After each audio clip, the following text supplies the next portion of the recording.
મોદીની સુરત મુલાકાતને લઈને સ્થાનિક વહીવટીતંત્ર અને પોલીસ વિભાગ દ્વારા રાઉન્ડ ધ ક્લોક તૈયારીઓ કરવામાં આવી હતી। પીએમ મોદીના સુરત આગમન વેળાએ કોઈ પણ પ્રકારની ગેરવ્યવસ્થા, ટ્રાફિક જામ કે અનિચ્છનીય ઘટના ન બને તે માટે સુરત પોલીસ દ્વારા લોખંડી બંદોબસ્ત ગોઠવવામાં આવ્યો હતો। આ હાઈ પ્રોફાઇલ મુલાકાતને ધ્યાનમાં રાખીને સિક્યોરિટીમાં તૈનાત સ્ટાફની ઓળખ માટે ખાસ વીઆઈપી સુરક્ષા પોલીસ કાર્ડ ફાળવવામાં આવ્યા હતા।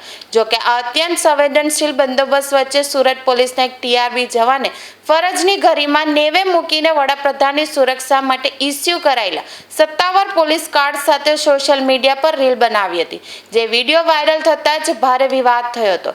પીએમ મોદીના સુરક્ષા વ્યવસ્થાના ઓફિશિયલ કાર્ડ સાથેની આ video reel social media platform પર વાયરલ થતાં જ સુરત પોલીસ બેડામાં ભારે ચકચાર મચી ગઈ હતી। વડાપ્રધાનની મુલાકાત પૂર્વે જ આ પ્રકારની ગંભીર બેદરકારી સામે આવતા ઉચ્ચ પોલીસ અધિકારીઓએ આ મામલાને અત્યંત ગંભીરતાથી લીધો હતો। હાલ સુરત ટ્રાફિક શાખાના ઉચ્ચ અધિકારીઓ દ્વારા આ વાયરલ રીલ મામલે સત્તાવાર તપાસ શરૂ કરી હતી।